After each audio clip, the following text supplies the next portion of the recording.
Yeah, so my work looks at law through the prism, I suppose, of theatre and performance, and I'm interested in the way that law performs and the way that law is contingent on performance to be able to do the things that it does. So you only need look at a courtroom to see how much theatricality there is there, or go to parliamentary question time.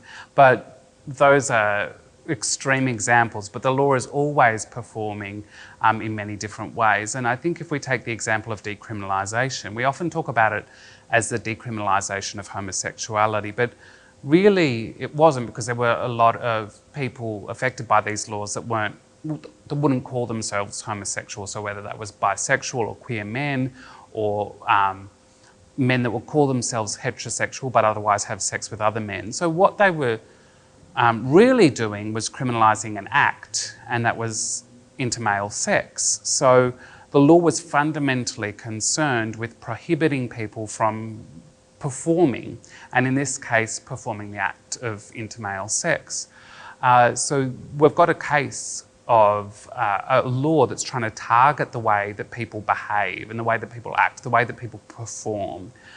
And I think we also have to remember that as much as it was a legislative change, so essentially what they did is change some words in a statute, there was a whole series of performances that got us to where we were. So the debate in Parliament that went till about 2 or 3 a.m, with members of our community sitting in the public gallery and watching on, like you might watch a piece of theatre.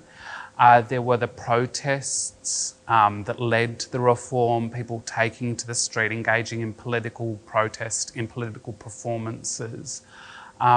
So there was a lot of performance that went into achieving what was a reform to change the way that the law restricted people from acting.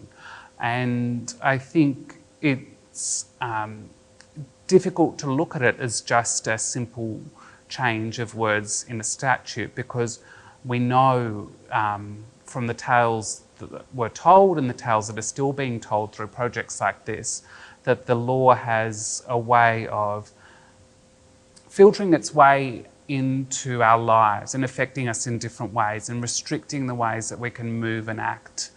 And what we've seen since the law has changed is people have been much more open and been able to perform their sexuality, been able to perform their gender identity in different ways, which is only a good thing. So I think it's important that we don't just look back at this and look at the record of Parliament that's condensed everything that was said down into printed words, and we remember the stories, we remember the performances that led to the law reform that's still playing out to this very day.